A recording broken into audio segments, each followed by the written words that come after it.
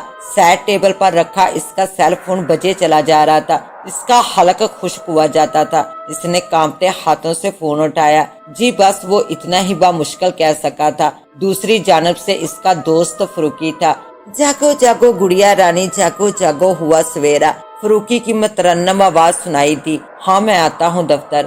جوشی حواس بحال کرتے ہوئے بولا، آجا میرے شیر، زیادہ سونا صحت کے لیے اچھا نہیں ہوتا۔ اور پھر یہ کہہ کر فروکی نے دوسری طرف سے رابطہ منقطع کر دیا۔